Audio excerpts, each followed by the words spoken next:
Welcome to the Positive Sports Podcast. I'll be your host this evening, Ed Montana. Alongside me today, via the phone, the one and only Alex. Alex, how you doing?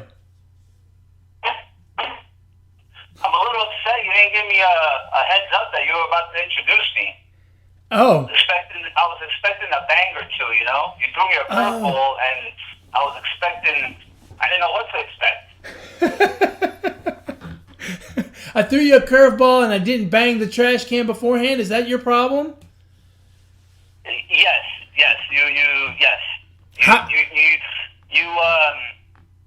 You didn't take one for the team and, give me a heads up. But that's all right. To be fair, I don't have the audio feed, the video feed from the center field camera. Well, you need to get yourself some better technology out there, brother. I sure do. So, as you guys have already figured out by our little joke here, this is a special podcast. We're talking about the Houston Astros cheating scandal, which, may become the Red Sox cheating scandal, may become someone else's cheating scandal. I mean, this cheating scandal has legs. It seems like it might go beyond just the Houston Astros. But just to recap, yesterday, it's Tuesday night. We're recording this on Tuesday night. Yesterday, Monday, Major League Baseball finally came to a decision on their investigation of the Houston Astros and their sign stealing through technology that they did. And look, I'll just give a quick synopsis, and then Alex, if you could give me your thoughts on it. Basically, what the Astros were doing, sign stealing in baseball is as old as the game itself. And one of the more common ways of stealing signs, aside from just trying to figure it out, is with a runner on second base, he has the same point of view as the pitcher, so he can look into the catcher and try to figure out what pitch is coming. He will signal to the batter, and then the batter should be wiser as to what's going on. Now, catchers and pitchers have been playing this cat and mouse game with base runners for years. They change up their signs when there's a guy on second, modify the sequence, yada, yada, yada. Well, the Astros used a center field replay review camera. And this is where it gets interesting because every team has this, right, Alex? So Every team has the ability to look at replay in order to challenge a call. So now they've got the center field camera. They got the feed from that camera to try to decode the signals that catchers were using on any pitch count, but specifically when there was a guy at second base, to make it easier to figure out the code.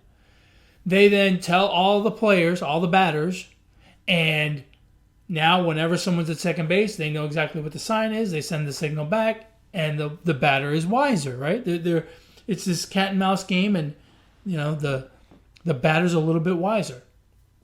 Right. Where things really get crazy is they took it one step further. They put a monitor behind the dugout on the way to the clubhouse, so just out of view. And they were getting a live feed from that center field replay review camera. So now they could see what was coming regardless of whether there was anyone on base.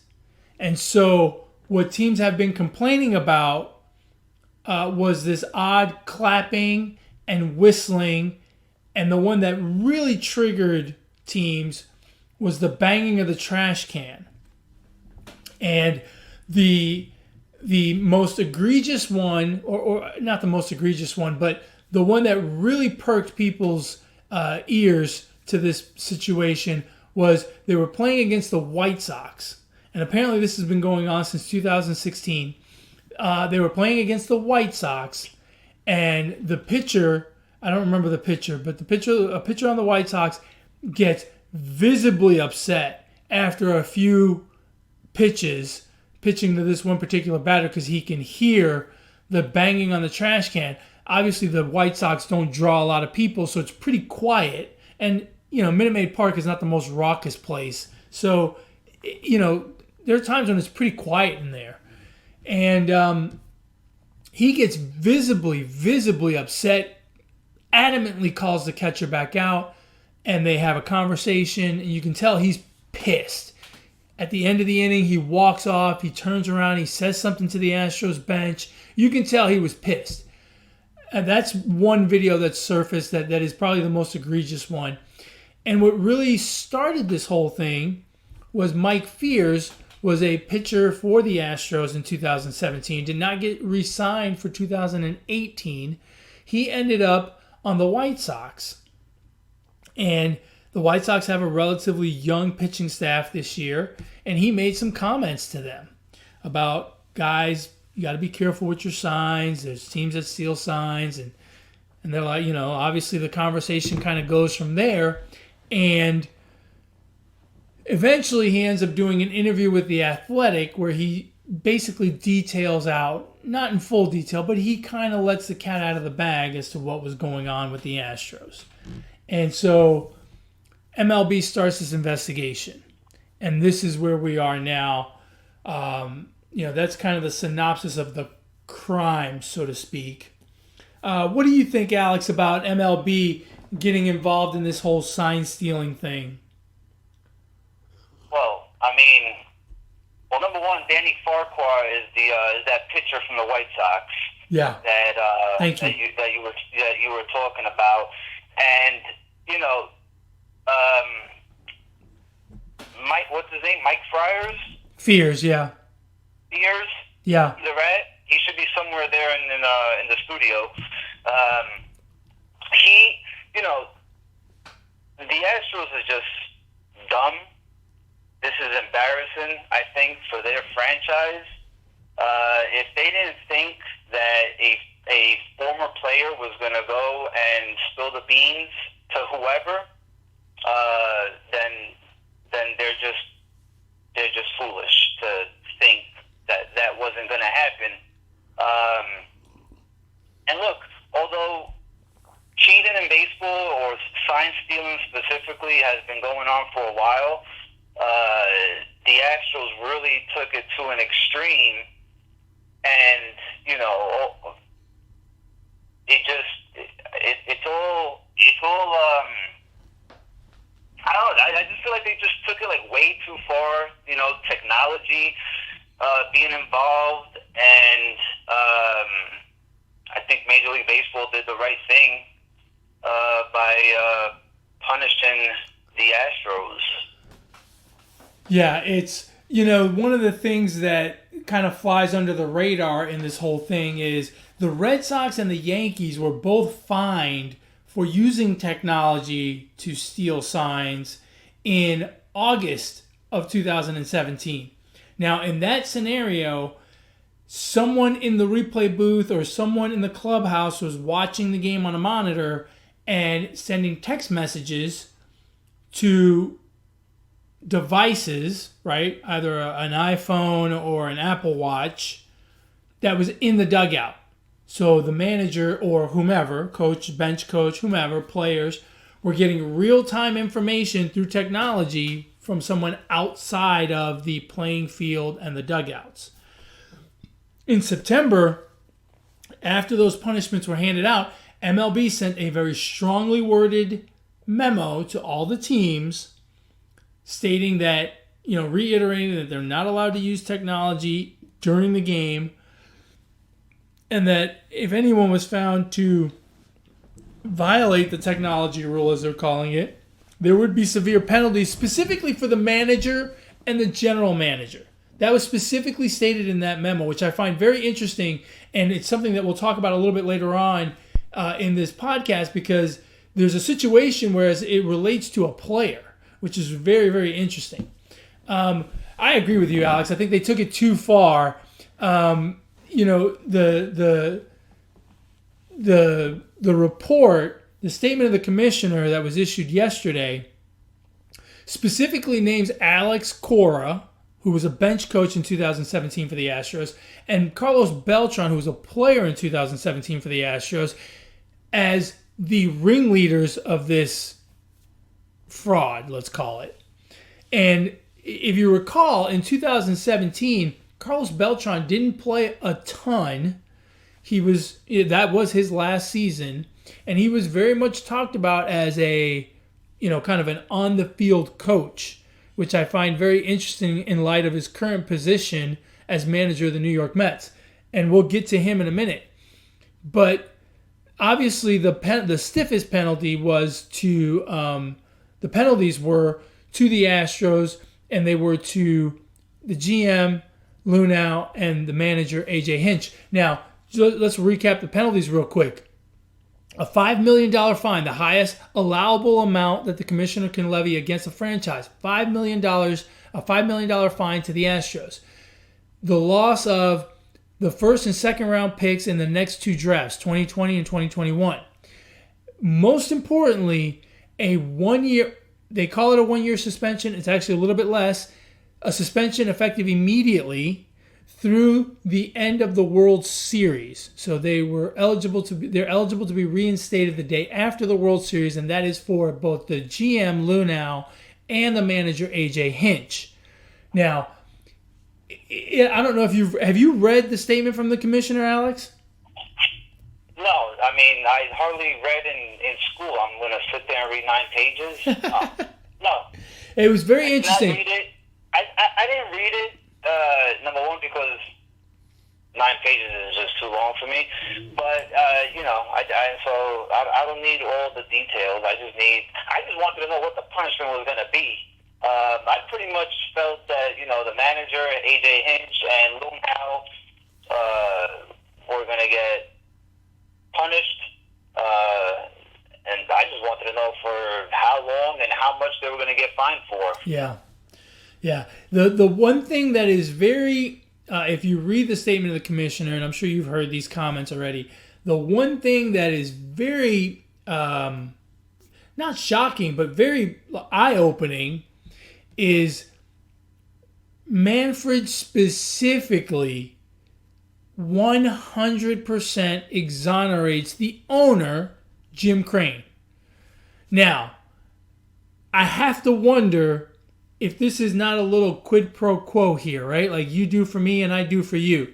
Manfred said, look, I am going to levy this punishment and I am going to completely exonerate you, but you got to get rid of those guys because, within an hour, Jim Crane was at a podium doing a live press conference announcing the firing of Lunau and A.J. Hinch. Do you think there's some, kind of a handshake deal there between Jim Crane, the owner, and MLB? Yeah, I wouldn't doubt it. I wouldn't doubt it at all. It's kind of like, I feel like Manfred just said, hey, we're going to lay down a punishment, but you have to show, in order for me not to punish you, you at least have to show some kind of remorse or, show some kind of action. And either he told him, hey, you gotta fire them, or you know what you have to do, right? And you're right. Crane didn't waste minutes to get up there and fire both Hinch and Lunau. So yeah, I agree. It does feel like there's a little bit of a handshake deal there because. Look, I've never been in baseball operations. I've never owned a Major League Baseball team, and I've never been the GM or the manager of a baseball team. But, I hear there's some openings. Houston, hit me up. Astros, call your boy. You reach out to me on Twitter at eMontana21. But I find it hard to believe that after getting this directive from MLB, that he didn't at least walk over to Lunau's office and say, hey, make sure we're not doing any of this stuff. You know what I mean? Like if you get a memo from HR, don't you kind of talk to your people about it, right? Like the people that you manage. I find it hard to believe that he didn't know anything. And also in the report, just to kind of go back a little bit, they did find evidence that the Astros continued to use this methodology through the remainder of the 2017 season and postseason, which obviously has Yankee fans up in arms and obviously has Dodger fans up in arms because if you recall correctly, that 2017 series against the Yankees was an absolute classic. Went 7 games, if I'm not mistaken, and every game was a dogfight and highly entertaining. And the Dodgers went 7 games with him as well. Very close series.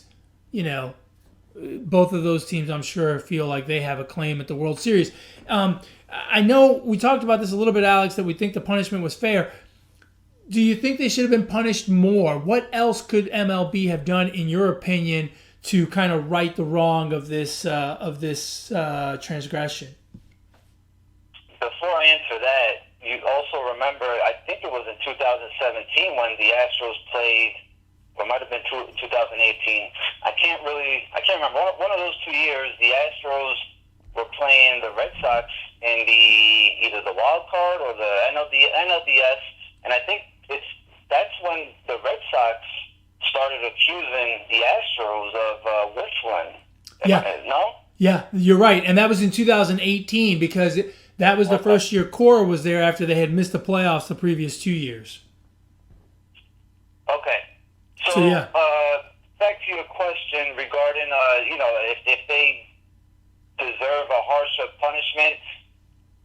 I know there's a lot of talk, on Twitter and all that about, strip them of their title, but you can't really do that, I think, right? Because then you have to go back in time and, you could probably strip a few teams' World Series titles.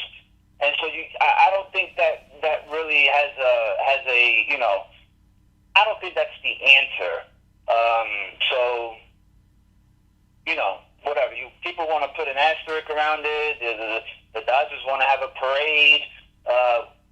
Whatever. I mean, I really don't care about that much. I think the fine and the suspension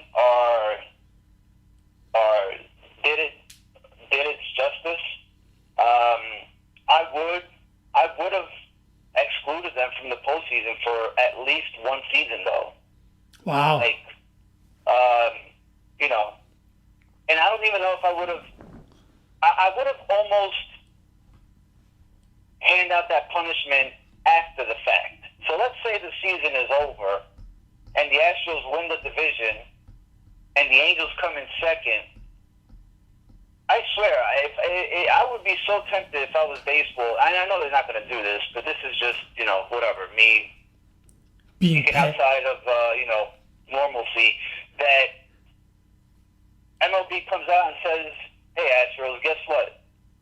You're not eligible for the postseason. All of a sudden, you grant the Angels the division, they make the postseason, and that's how you punish the Astros some more. But, obviously, they would never do that.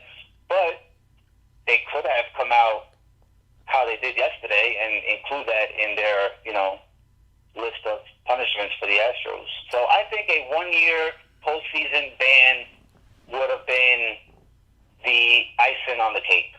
Yeah, I think I agree with you on that. You can't go back because you can't undo it all. You can't really strip them. That kind of wouldn't work. I mean, the Yankees were fined during 2017 for stealing signs. So, do you also disqualify them? I mean, would they be the rightful AL champion, and then the Dodgers are the the NL champion, and obviously they win the World Series? And you can't do all that. I do think that in history, though, we're going to look at this. We're going to look at that 2017 World Series the same way we look at,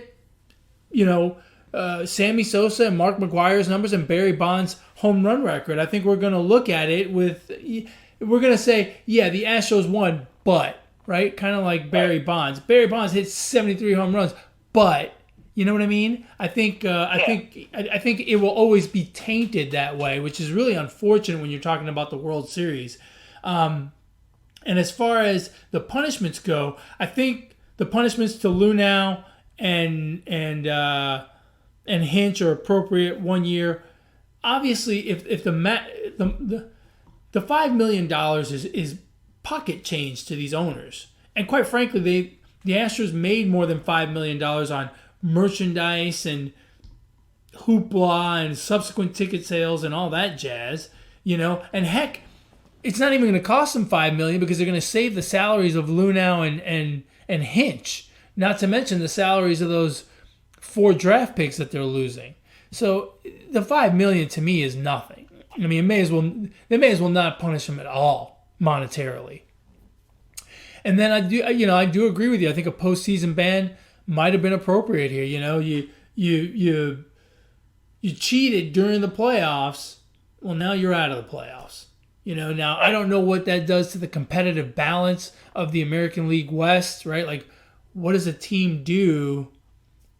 What does a franchise do if there's no hope for the postseason with a team that very obviously belongs in the postseason? This year they're going to be even without Hinch, they're going to be the favorites to win the AL West. What would that do to the competitive balance of that division and the American League in general, right? To have a team that's, winning ball games and beating up on other teams, but yet has no benefit from winning those games. It is a dicey situation. I think there should have been a postseason ban, but I also understand why baseball did not do it. Now, the implications of it. Quick, I'm sorry. Real quick, you and I both have played baseball, right? Not at the major league level, of course, but we played organized baseball. And it's when you're in the batter's box, right, and you're waiting for a pitch, right? Yeah, you don't know what's coming, but I wonder how much do these batters really want to know what's coming? Because what if the pitcher and the catcher, have a mound visit and they all of a sudden switch up the signs and then just throw you, one bang, you think you're getting a fastball, and it ends up being, a curveball in the dirt. I don't know how much. I just can't comprehend, and that's why I feel like the Astros is just foolish, because I can't understand how much of an advantage it is. Like, why would you want to know what's just coming? I think it's a significant advantage. I don't know how big of an advantage it is. In the report, there's comments in the report that the Astros players, some of them didn't want to do it because they didn't see the point. But on the flip side, I mean, you've heard announcers say this 100 times at least. He was sitting on a fastball, right? He was sitting fastball, and and then he ends up stroking it somewhere. I think it's a big advantage to know. Same thing with counts, right? If you're in an 0-2 count, part of the reason you're precarious is because the pitcher can do whatever he wants. If he throws a ball, he doesn't care, But what happens at 3-0? At 3-0, more likely than not, you're going to get a fastball, and it's an advantage to the batter, right? So I think knowing the pitch is it is an advantageous piece of information to have. I don't think it's dumb that they did it. I think it was dumb that they never thought through the fact that, hey, someone may leave, or just a pitcher in general, right? Because think about it, this scheme that they were doing benefits who? The batters, right? All right. So who's sitting at the other end of the dugout? The pitchers. And some of those pitchers had to be grumbling about, this sucks, man. My buddy's on that team over there, and he's going to get hammered because we're going to know what pitch he's throwing. You know what I mean? Like, there had to be a little bit of discord even within the clubhouse about doing this. And I think that's where the short-sightedness of the Astros really falls. Like, how could they not know that this was going to be a kind of a dumb thing to do in the long run? Right. And rosters change every year. I mean, it's kind of crazy. So yeah, that's the way it goes. What do you think the Astros do this year, or how do you think the Astros look this year? Like, and obviously we haven't broken down the 2020 season yet. We'll do that in March, like we always do. But just at a high level, what do you think this does to the Astros? How many wins do you think this costs them? Do you think it makes them any less of a contender, more of a contender because they'll have a chip on their shoulder? I mean, what do you think this does for the team coming into this 2020 season? I mean, look, if you look at their overall roster, they're still a pretty good team. Although they lost Derek Cole, but they have a good enough team to win the division, I would guess, or do they really? I don't know. I mean, if this was that much of an advantage, then you got to wonder, right? Are they really this good? Like, right. I guess we'll notice what players were cheating or not, right? Which players were really involved in this? Which players drop off? Huh? Which players drop off? Right. But look, at the end of the day, they got caught doing something they weren't supposed to do, and they may get punished in other ways, right?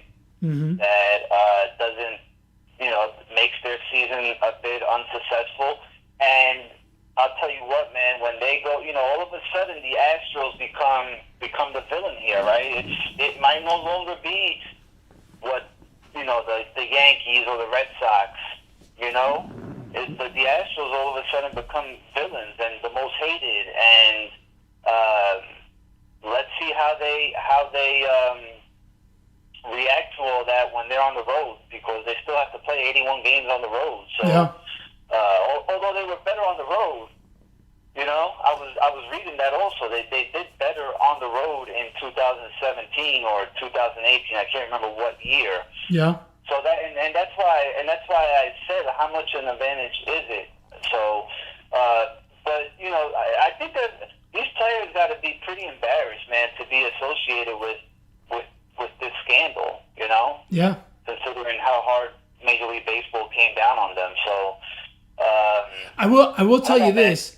I will tell you this. I broke down the home and away stats for 17, 18, and 19 for the Astros, and not surprisingly, really, they were not considerably. They were better at home than on the road. Not by a ton, but they were better. They hit 268 as opposed to 258. Their strikeouts per 9 innings was one less. But I mean, that's also the familiarity of playing at home, right? I mean, most teams have a better home stat than a visiting stat. That's true for 29 of the 30 major league teams. So, to answer your question there, how much of that improvement, home versus away, is from banging on trash cans? I don't know. It's hard to tell. It's very hard to quantify. Yeah. So I don't know, man. Again, listen, it kind of goes with how life itself, right? You do good things, you get good results. You're going to be looked at a certain way. You do things the wrong way, you get caught. Bad karma. I believe in bad karma. So I guess we'll just have to wait and see for these 2020 or 2020 Astros, whichever way you want to say it. I'll tell you what, I'm going to go out on a limb right now and say they're going to struggle this year. I still think they win the division because they are that talented. I don't believe that the banging trash can thing made Jose Altuve an MVP. But, maybe it did, right? Because Aaron Judge had a hell of a year in 2017. And maybe without that little bit of information, maybe Judge wins the MVP that year. But anyway, I think that this will affect them. They're going to have to deal with it every single day. It is going to be a thorn in their side all season long, especially on the road, like you pointed out. They are very much the villain. They make the Yankees look like Ken and Barbie. I mean, they make the Yankees look as American as apple pie, and now everyone hates the Astros. So I think they are going to struggle this year. I think they will struggle on the road. And look, let's not underestimate the effect that A.J. Hinch has had on this franchise. He's been an incredibly good manager, and I think unless they get someone just as good, which you never know, right?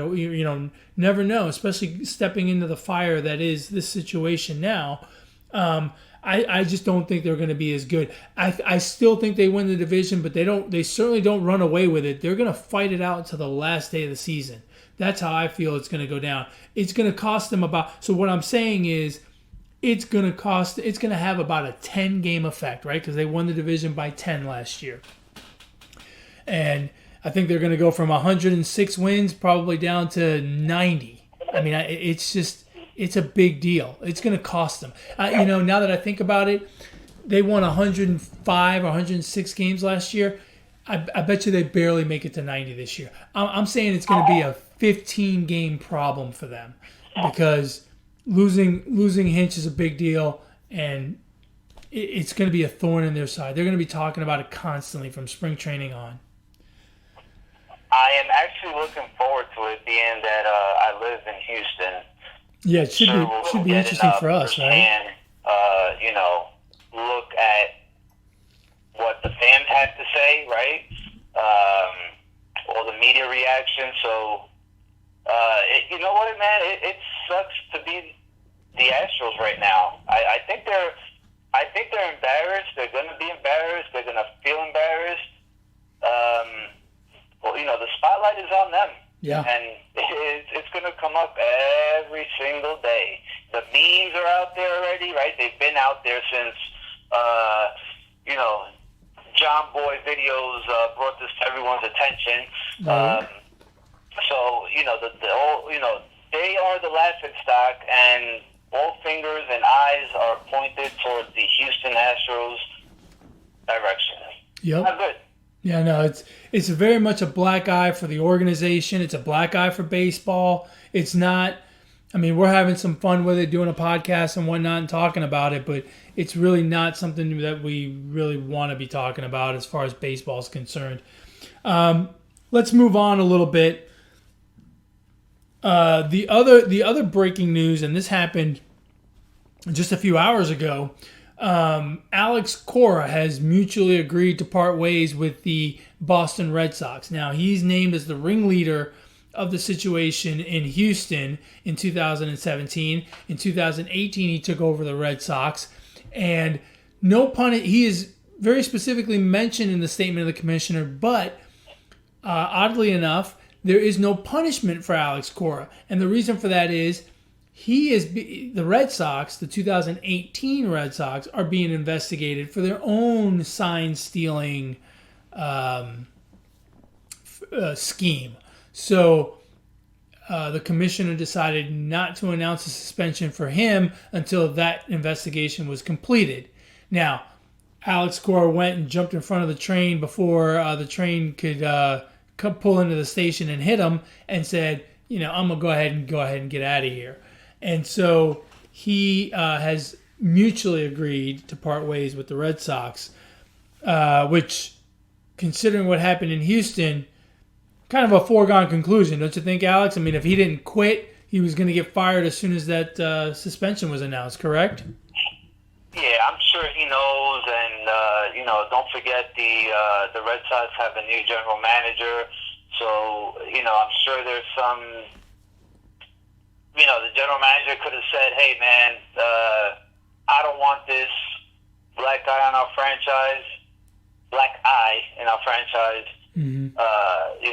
Let's part ways." Or Alex Cora may have approached the situation and said, "Hey, man, I'd rather be with my family during these times right now." And so who knows? But he knows what he did. He knows what he did was wrong. He was part of it.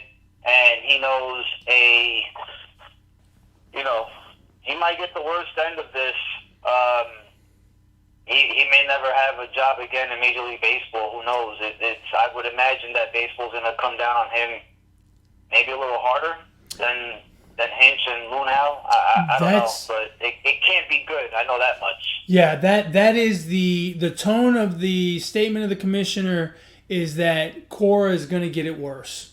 Because in that statement, the commissioner specifically mentions that Lunau may or may not have known, but he should have done something about it once he got the memo, which is why he got the year suspension. Hinch, he said, knew about it, didn't condone it, but didn't stop it either, and that's why he got the 1 year suspension. Not to mention that was the directive from the memo in September of 17 when after the Red Sox and the Yankees got fined. So yeah, him being a bench coach, being the ringleader of it, he's going to get it worse. My guess is he gets 2 years he's going to go away and hang out for 2 years because that's what he's going to get from MLB, in my opinion. Yeah. The one thing that was very interesting to me, and I'd love to hear your take on it, is MLB, when they sent the memo in September of 2017 stating that they would vigorously punish managers and general managers if there was another scheme like this involving technology, they specifically went out of their way to say that they would not punish players. However, there's one player mentioned in the statement by the commissioner. Now let me go over this here real quick.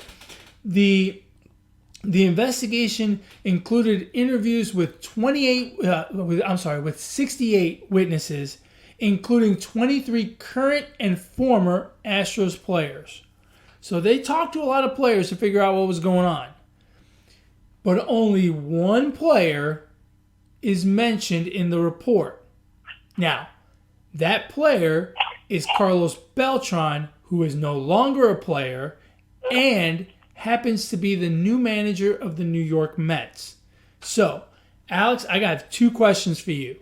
First question, do you think it's right that there is no punishment for the players at all in this scheme?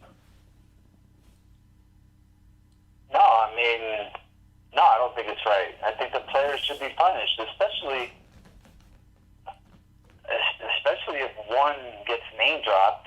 I believe Beltran was the co-ringleader of all this. Yes.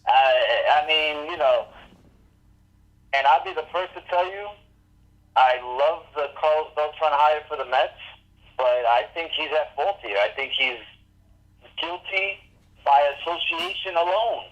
But I think he was more than just associated. I think he had some kind of input, ideas, how to relay these signals to the batters and all that, or this organized crime that they've committed. Mm-hmm. And I think he was part of it. And you've interviewed all these players and you can only come up with one name? It sounds to me that there might have been a lot of finger pointing, and it might have been rightfully so, rightfully earned. Yeah. Now, I do not think it's right that the players have gotten off scot-free. I don't know what kind of punishment you give them, but if you know for sure that players were involved either in the banging or the receiving of that information, hey, give them a 5-game suspension. Give them all a 5-game suspension and make them play 5 games with the AAA team. I don't care. But I don't think it's right that a scheme that is perpetrated by a bench coach and a player, those 2 gentlemen are notified as ringleaders in the report. One of them gets a punishment because he's a bench coach, but the other one gets no punishment? That's not really fair. And yet, the manager who didn't condone it but didn't stop it, he's a leader, he deserves some punishment, I agree, he gets a whole year. The GM, who probably didn't even know about it, right, which, again, he's a leader, he should know, he got a year. It seems like the punishment is geared towards middle management. I don't want to punish players because I don't want to mess with the union. I don't want to punish the owner because he's the one that pays my salary, right? If I'm Manfred, so I'm going to hit the people in the middle, the GM, the manager, and a bench coach. To me, it's silly. If this is so egregious that you're going to fine them $5 million, the maximum allowable amount, and you're going to suspend people for an entire year, you can do steroids and not get suspended for an entire year. You can walk out on the field smoking some crack, and you will not get a 1-year suspension. But these guys get a 1-year suspension. What was that? I had no idea. That was weird. So, listen, did Blumhouse also know about a person in upper management or under him that was, being abusive Yes. So that's the assistant GM Taubman who made the kind of the crass comments to the reporters after the ALCS victory by the Astros. Okay, so, and Loon Howe put it out there that he didn't know that was going on, right? Right. Even though he was in the clubhouse when it happened. Okay, yeah. So, I mean, he should have probably gotten 2 years, or whatever, lifetime ban. I mean, he knew what was going on. Here's the thing, though. MLB baseball probably looks at it as, how can I put it? Parents, kids, right? The Right. parents are supposed to know better than the kids. Obviously, they're not kids; they're adults. They know what's going on, but it kind of. I think it works the same in corp. It's. Yeah. No, I see your point. That's just how it works in corporate America, right? You chop heads at the top, and the others get a slap on the wrist, or if anything at all. So that's probably how baseball's looking at it. If I had to guess, why Beltran doesn't get touched here by baseball, I don't know, but Yeah, should have been done. I think they're trying to avoid dealing with the union in this matter. My next question, and probably my last question here, what do you predict and what do you think should happen to Carlos Beltran in New York? Do you think he should get fired? Do you think he will get fired? What are your thoughts on the Beltran situation as far as this is concerned? I don't think he should get fired. I think he should get suspended for a year. And I don't think the Mets will do anything. And I also think that the Mets should hold a press conference and just clear the air, if anything. Right. But I don't think the Mets fire him. Yeah, I'll tell you, I'm of the opinion that they should fire him because you don't want this around your franchise. And quite frankly, I think the actions by the the actions by the Astros so swiftly firing Lunau and Hinch kind of made the domino fall in Boston. And I think now you've got two teams that have made dominoes fall that will make the domino fall in New York as well. And I think Beltran should get fired and will get fired. He won't get suspended because he was a player. Okay. But as a ringleader of a scheme that got two people suspended for a year, I think you deserve to get fired, and I think he will. That's just my opinion. I thought it was a great hire. I think Beltran's going to make a good manager, but obviously you can't have this kind of situation in your clubhouse.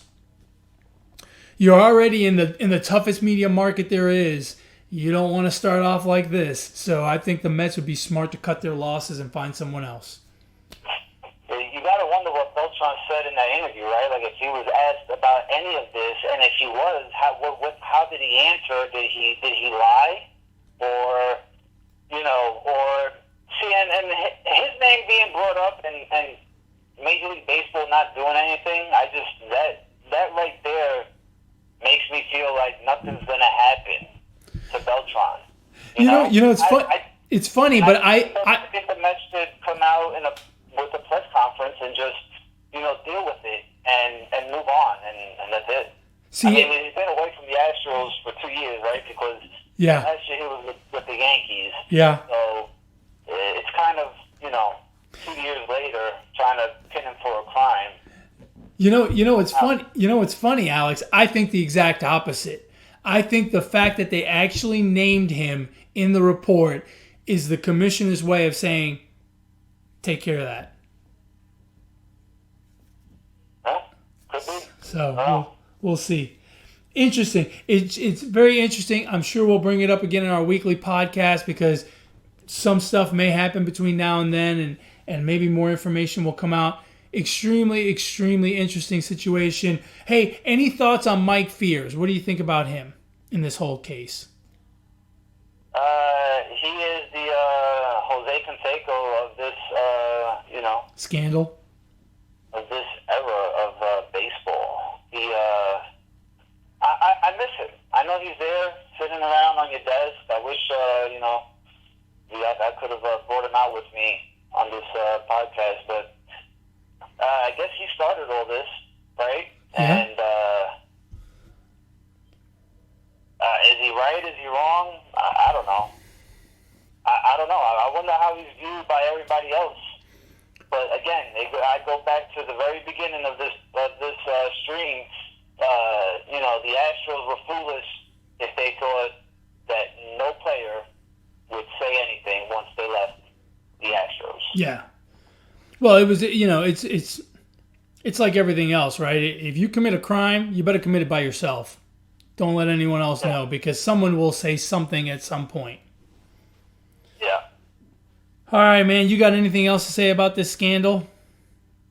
No. Did you see Josh Donaldson signed with the Twins for 4 years, $100 million? 4 years, $100 million? Yeah. Wow. And that lineup that lineup didn't need any more oomph, I'm just glad he's out of the NL East, and the Braves don't got him, and the Nationals don't fill their need at third base, so that's great news for the Mets. Yeah, that's I'm true. on board. That's true. I'm not sad to see him leave the National League either. All right, buddy. Well, hey, thanks a lot for jumping on this podcast with me. As always, folks, if you want to reach out to the show, share your thoughts with us, you can reach the show via email, positivesports10@gmail.com, positivesports10@gmail.com. If you want to get a hold of Alex and talk to him about the Astros scandals, you can reach him on Twitter as well, Brooklyn Gaucho1. And if you want to get a hold of me, you can do so on Twitter as well, at eMontana21. And once again, buddy, thank you very much for getting on this podcast with me. It's been great talking to you and talking to our fans about this crazy, crazy scandal that we have brewing with the Astros. I don't think it's over. I think we're going to hear more, so it should provide more interesting tidbits. As always, folks, ignore the negativity. Be the positivity.